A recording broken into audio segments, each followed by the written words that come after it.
All right, good afternoon. We are here with Rana. We're going to have a little conversation about the experience of being a Turing alum, particularly a year out. That when students are in the program, things are so intense and overwhelming. And then you graduate, and job hunting is usually full of all this fear and uncertainty. You get a job, and maybe it's more fear and uncertainty of like, oh my God, what if they find out I don't know what I'm doing? And we wanted to try and tell the story of what does it look like a year out. So, Rana, how would you introduce yourself today? What's your job? Where are you working? What are you doing? Yeah, so I am officially a front end engineer at Shopify, working specifically under the storefront umbrella. So if you're building out a new store and you're using the theme editor, that's what my team works on. Um, and yeah, like you'd mentioned, year out. So I had started as an intern, did an 8-month internship with them, and just recently transitioned to full time. Nice. And what were you doing before you came to Turing? So before Turing, by day I was in nonprofit administration, and by night I was a freelancing musician playing with different orchestras and ensembles around Mm. Pittsburgh, Pennsylvania. Yeah, and you're like a Pittsburgh lifer. You've been there quite a while.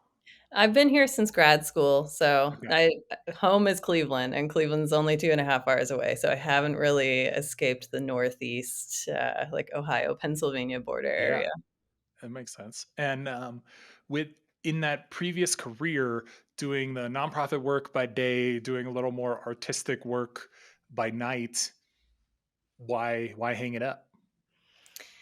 The goal was always music. I wanted music to be the full-time career, and it is exceptionally hard to be a successful French horn player without piecing together an enormous freelancing career or winning that one job with an orchestra that will pay all the bills. Um, and I pursued that all the way through grad school and a couple of years after that. But obviously, I needed to start paying my own bills after graduating. And so I thought next best case would be working in nonprofit administration, started in music, nonprofit, and still tried to balance out that career goal of winning that job in a big orchestra, but paying the bills by doing administrative work. And I suffered an injury with my shoulder that actually caused me to have Hmm. to step away from the horn for many years, to try to recover. And so that was kind of the point at which I was like, okay, 5-year plan. It's not going to be Hmm. horn anymore. And I'm not particularly feeling fulfilled by this administrative work I'm doing. I know that I'm helping a lot, with these nonprofit groups that I'm working with, but to me, it's really grinding down, day to day, just kind of doing the same things over and over again.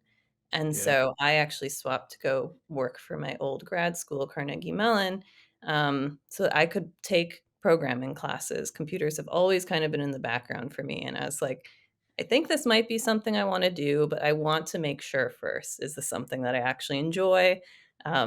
Or is this going to be a big mistake and I don't want to commit fully? So I was able to take some classes at Carnegie Mellon while working there, and Hmm. then made the switch to Turing, and the rest is history.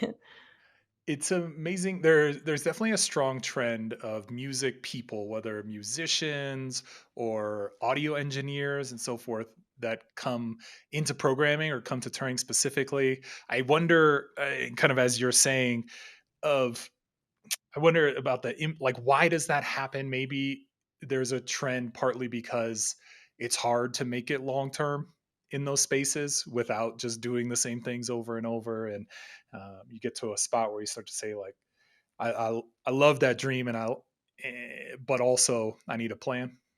So I think that makes a lot of sense.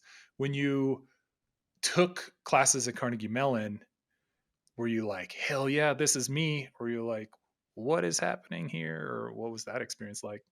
Definitely still a bit of what is happening here. Carnegie Mellon, for better or worse, has like probably one of the best worldwide programs for computer science, and they're very strong with math and all of this theory behind computer science. And so, while it was super good to learn the theory behind all of this stuff, I was coming in completely blind, and many of the people in the class have been studying this for years or were very technically oriented. So It was definitely a struggle, and I think in the moment, I couldn't focus on the growth that I made over the course of those classes, and at the end, I was Mhm. able to look back and be like, "Okay, I pursued through all of this, and I clearly I didn't quit. I had every opportunity to quit if I didn't enjoy it." So there had to be something in there that was, like, keeping me motivated and pushing me forward to finish the class. And then ultimately, I think it's just the kind of the solving these problems and puzzles kind of aspect to it all that really kept me interested and engaged and wanting to pursue it full time, because that's something that I wasn't getting in my administrative work. It was just kind of Mhm. the same thing every day, um, and I just wanted to be challenged a little bit more. And you remind me, I think, a kind of second layer to that, like, musician mindset that sets you up well for a lot success in a lot of other spaces is I think the willingness to like do things again and again until you get it like just right, right? And Yeah. like to celebrate like those incremental improvements and not just I think there is a struggle for students we see at Turing sometimes where it's like, oh, I did fine, moving on, give me another fresh thing. And it's like, oh, just reaching for another fresh thing all the time. It's really hard to become good at something if everything has to feel new. When you came into Turing, left the job, left the side job, left Carnegie Mellon, left all these things, and you jump, feet first into full time Turing. What was that experience like? It was definitely a shift for sure. Um, I think Mod Zero was great because it kind of set up a little bit of a structure while we were still able to kind of like wrap up what we were doing in our everyday lives, whether that was our jobs or trying to figure out what the next 8 months would look like for everyone. Um, so Mod Zero was great in kind of setting up those expectations and what things might look like, but actually jumping into that first that first week of Mod 1 was just kind of a shock to the system because it's 0 to 100 and, like, rightfully so, there's so much to learn, um, but I think Turing did a great job by having that more extended time frame Mm, because and I don't know if you're gonna ask this question or not, but, like, one of the reasons I chose Turing was because it wasn't one of these 14-week full stack programs. mm, I think that we're able to get more of a breadth of knowledge at Turing as opposed to a depth of knowledge, which is expected if you're supposed to finish a full stack program in 14 weeks. And so it was it was challenging in the moment again, like, to try to learn all of this stuff, but the thing that I appreciated was we had more than just 1 class period to work on a subject and then move on. Um, we had maybe 2 or 3 days, or we had a whole mod to really work on a topic or work on a framework or a language, and then we built on top of that the next module, and then so on and so forth, and that was something that was really exciting to me because we took the time to learn these core fundamentals and then we moved on. And we also like learning how to do things the hard way first and then doing it with like the framework that will do all the work for you. I think was really great as well. So I don't know if that answers your question, yeah. but like, those were No. the things that I really appreciated about Turing. What what was the lowest low point and the highest high point of the Turing journey? Oh goodness. Um, I think team projects were really difficult.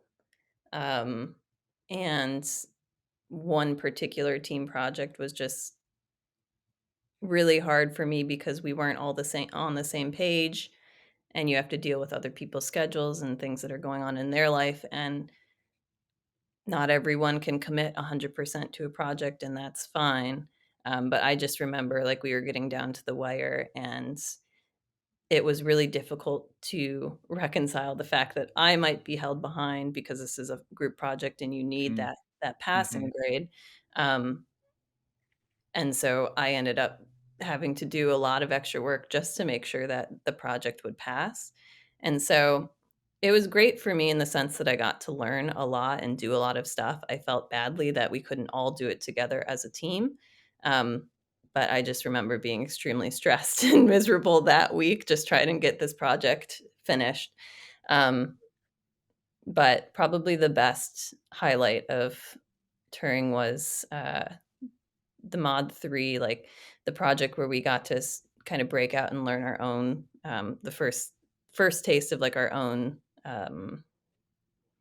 like, extended tech that wasn't taught at Turing that we could just kind of dig into and learn it by ourselves, and so, like, I had picked TypeScript because I thought that would be beneficial to me in the future, and it turns out, like, it really was. Like, I work in Mhm, TypeScript now, and so, it was really fun to learn that language in a shorter amount of time and to be able to see how quickly I could pick up a lot of the nuances of the language when I spent a lot of time on JavaScript for, like, the last 6, 12 weeks.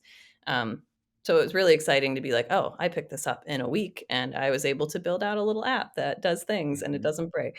So I think that was really exciting for me. That's awesome. As you got towards the end of the program and you were going into the job hunt, like, what was your thinking? What were your goals?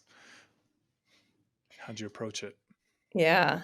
Um, so I started earlier than I think, Turing would suggest to start the job search, and really it was only for Shopify specifically.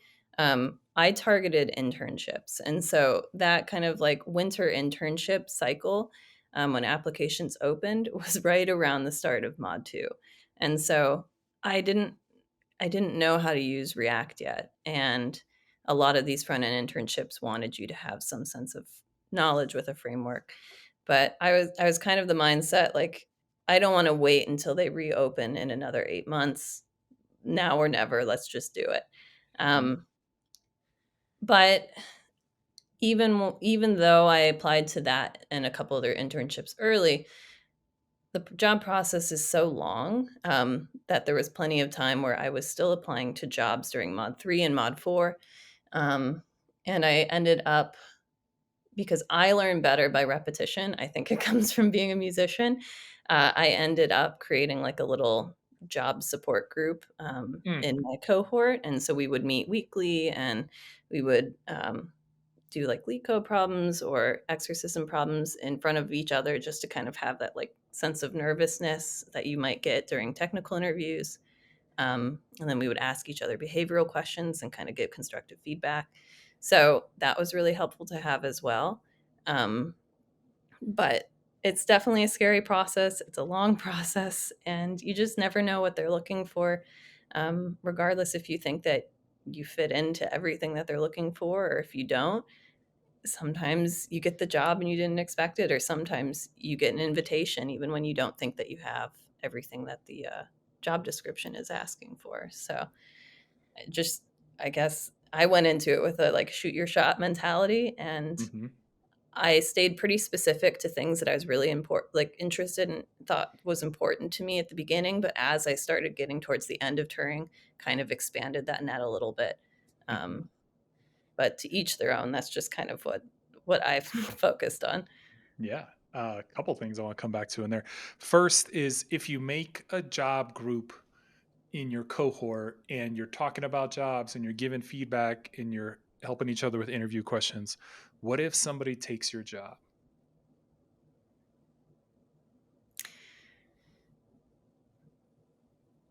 I think that would be it's hard not to be jealous in a situation like that, but something that I realized, and maybe this is something to do with a lot of musicians coming into this industry, you have to be the top 1% as an orchestral musician to get that job. You do not need to be in the top 1% to get an amazing software job. Hmm, That's just kind of you can be in the top 10%, you can be in the top 50%. If you're able to land that job, it's gonna be an amazing job. Um, and so with orchestral positions, there's only X amount of spots, there's only X amount of orchestras, and it's a very small number. There's maybe, I don't know, 200 horn positions in the United States, but there hmm, are thousands and thousands of software jobs in the United States. And so that was something that was always in the back of my mind where it's like, okay, I'm seeing folks in my cohort getting jobs. I'm really excited for them. I'm bummed I don't have mine yet, or I'm bummed that we both applied for the same thing and they're moving on and I'm not. mhm. Um, but I just tried my best not to take anything personally and remind myself, like, there is a job out there for me. It's just, it might take a little longer, or like, clearly there's a reason why I didn't move on. Maybe it wouldn't have been a great fit. So it's hard to say it, but like trying not to take things personally and keeping like a positive mindset were the two big things that I was focusing on during my job hunt. I think that makes a lot of sense. And I mean, of course, it's like a trolling question because I think it's massively valuable to be whatever the potential downside is of that collaboration.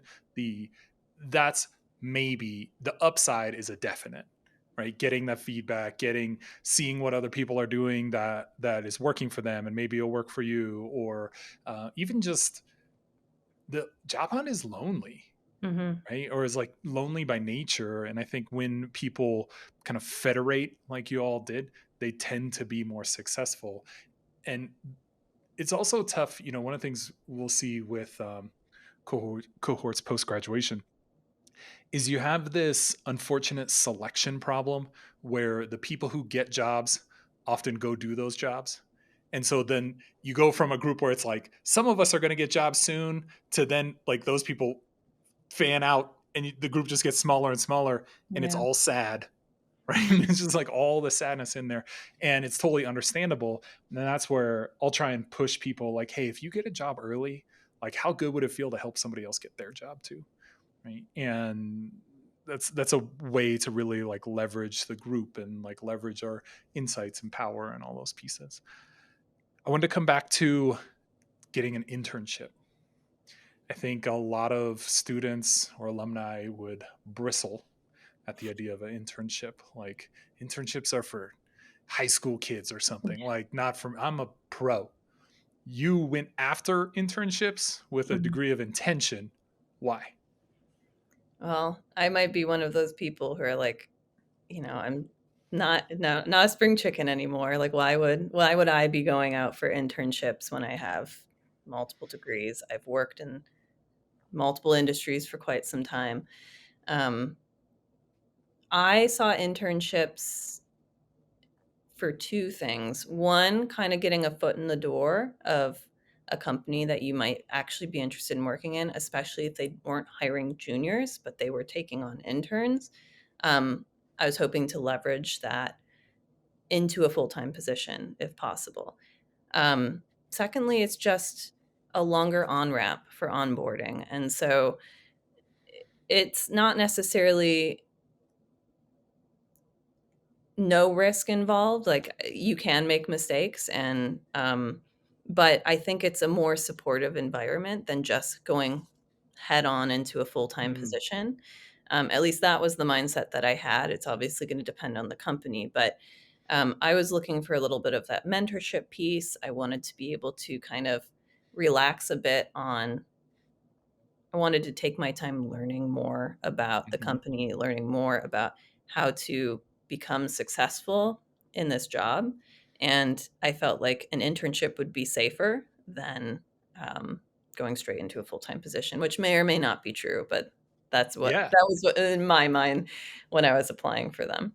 I think it's a really interesting perspective on it because you're right that a lot of internship programs, I think might focus on the impermanence of it, right? Like, I don't want a thing that's going to last a couple months and then I'm back on the job hunt, or maybe the pay's not as good. But yeah, there's the pieces of like, they're, when done well, they're set up to be an learning environment, right? That there's going to typically be better coordination among the interns. There's going to be some senior developers, some degree of like, yeah, guidance along the way and extra feedback. I think that's a really interesting point.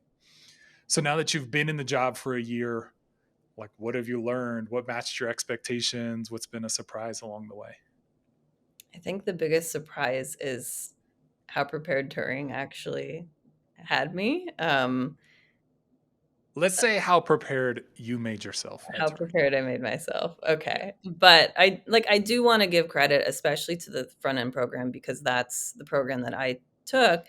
Aside from just, like, teaching me the exact skill set, the, um, the React and TypeScript and JavaScript that I needed to be successful at Shopify, just a lot of the skills that were taught during the time at Turing, like this being self-motivated, being able to dig into problems and figure out solutions, being able to know how to ask for help successfully.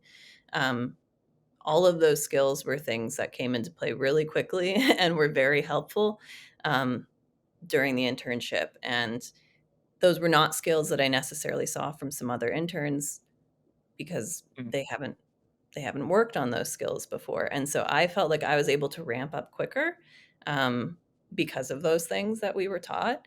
And I think something that was difficult to come to terms with was just learning really how to dig into a huge legacy code base. And I know that's not going to be the case for everyone and every job. most of them, no, yeah. Most of them, yeah, unless Uh-huh. you're joining like a brand new startup. Yeah. Um, but just trying to reconcile like how I learned my fundamentals at Turing, and then how can I actually apply some of these concepts into a code base that's already very complex and um, maybe using things in ways that I didn't use them at Turing. Mhm. So trying to figure out how to work around those roadblocks were a little bit difficult. Um, but those were kind of the biggest things that were unexpected for me. Um, and still struggle with them today, but it takes me a little bit less time every time I do it, so that Right. incremental growth. Yeah, I try, usually when we say phrases like legacy code, it's like, oh, legacy code. And I think it's valuable to think about the word legacy and really, it's like that code is why we get to be here, right? It's why everybody who's working on Shopify today has a job. And so I always try and like pivot our mindsets in some way whenever we're looking at old code we didn't write, and the temptation is to be like, oh, these idiots, like, didn't they know you could have done this and that, or they constrained us into this path when we were going to have to go this way. And instead, I think there's a lot of value in looking back at those people and those choices, being like, thanks for making a job for me. you know Mhm. uh do you think you'll be programming in 5 years? I hope so, and if I'm not, like, an individual contributor, maybe going down the management path, but I've done enough career changes in my life that I hope this is Mm, the one that will stick, yeah. um, so What's the narrative in your company, as if you're allowed to say, or whatever you feel comfortable saying, around the like current market and companies going through layoffs and uncertainty and all that? Like, what's that look like at Shopify? yeah, unfortunately, Shopify did have some major layoffs back in June. I was still an intern, so I don't know if they just didn't touch interns or not, but luckily I made it through that round. I know there have been rumors. It's hard to say what's going to happen in the future. I know a lot of people are just on edge and uneasy, um, and unfortunately, I know a lot of Turing friends and other friends in the industry have been laid off recently. So it's hard to think that anyone is safe, but I also think it doesn't do us much good to just sit and worry about it every single day, and so, Mm, at least the way that I've been trying to combat that negative mentality is, like, starting to pick up little side projects again, or just making sure that, like, I can run through a quick, like, Khan Academy course mm, or do some leak code or whatever, just so that, like, my skills are still sharp, in the case that I need to start the job search again, but also it's just helping me in my day-to-day, like, solidifying my fundamentals and, it's yeah, hard to ignore. yeah, yeah. I think if you don't feel uncertainty, you must not be paying attention, right? Like, Yeah. it's not clear where these things are going to go. And I love what you're saying about trying to channel some of that energy into making sure you're sharp, not just for the worst case scenario, but also because it's healthy for you today and like helps you in those in your work you're doing right now with either Shopify friends or Turing friends and so forth that have gone through layoffs. Like, what have you seen from them? What's that experience like? Yeah. It a lot of communication on LinkedIn, for better or worse. Mm, I think LinkedIn is honestly not a very healthy place to be a lot of the time because they have a lot of that news about like, here are the new companies that have laid off today. And that's updated every single day. And to keep being reminded of that can be a damper. mhm, But I know that it can also be a very strong tool to network and find your next opportunity. So, like, I feel I'm on the fence with LinkedIn, but I think something else that might be hard to see unless you're in the process is it's not just juniors that are struggling, it's also people who've been in the industry for a while that you might think, "Oh, they're gonna breeze through, the resume round and breeze through a job application in its entirety," but that's not necessarily the case because so many people have been laid off that all of these hiring pipelines are kind of blocked right now because everyone mhm, is looking for a job, and so just if people are worried that because they're a junior, it's hard right now, it's actually hard for everyone. And just to kind of like keep that in mind that it's not because you're a junior. Like everyone coming out of Turing is employable. They have the skills that they need to. It's just that because there are so many people looking for a job right now, it's going to be slow for everyone. mhm. I know that's probably not news that anyone wants to hear, but it is what I'm hearing from some of my senior friends as well, who you would expect to kind of quickly get through these pipelines, and they are not. Yeah. Yeah, I think that's definitely true. And hard. It's like a hard reality, right? That there's no like cheat codes here. Yeah. Um, if you were, let's say, a little cohort of recent grads came together and were helping each other to find new roles and do the right things, and you were coming in as their mentor to the group, what would you encourage people who are job hunting today to do, to think, to try and get through these processes, get over the hump? Yeah. Um, First, I would try to separate if this is happening to people, and I know it happened to me as a musician, um, separate you, the person, and you, the coder. Mm, Because if you constantly think that you are not getting a job because you are a junior coder or you don't have enough on your resume or whatnot, that can really be detrimental to your mental health. mhm, Um, if you can somehow compartmentalize you as a person, you're great. Just because your resume didn't get through this round doesn't, it's not on you, it's on the company and whatever situation they're looking at. And that is something that helped me through the job search was to not beat myself up when I wouldn't get past a certain round in an interview situation because I don't have control over it. The thing that I can control is how I react to these things. And so like that was a big thing for me is separating those two parts of you. You are you the person and when you're interviewing you can be you can be you the coder, but like once you've shut down that um you know, that Zoom room with the technical recruiter or whatever, go back to being you and, like, mhm, try not to focus on the negatives. Um, I would also just say try to keep all of your skills sharp because for me, I get rusty very quickly. Um, if there are certain things that really excite you about tech, in the meantime, like, learn more about that. If you really wanna learn Vue, use that time to learn Vue. If the Unreal Engine 5 that just got released, is exciting to you and you wanna, like, learn how to build something on that in the meantime, and that's enjoyable for you, I would, like, focus on the things that bring you enjoyment because it is such a tough and long period of time in which you are kinda just sitting and waiting, and I don't think it's healthy to just submit job applications all day, every day, like, you need to mm, find time to separate yourself from that process. Um, so those would be the big things.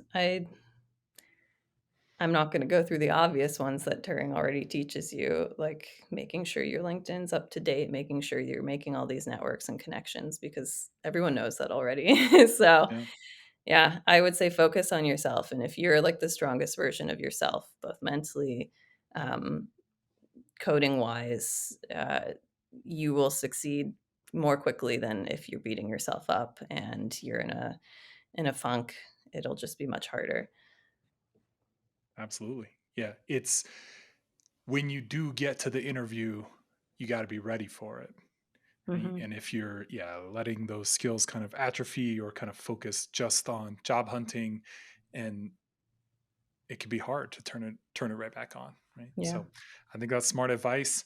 I think we should wrap it up there today. Thanks so much for joining me, the first of these 1 year alumni interviews, and I think it's full of a lot of like really valuable insight and experience for folks. So thanks for your time today, and if you got here, thanks for listening. We'll talk to you soon. Bye. Have a good one.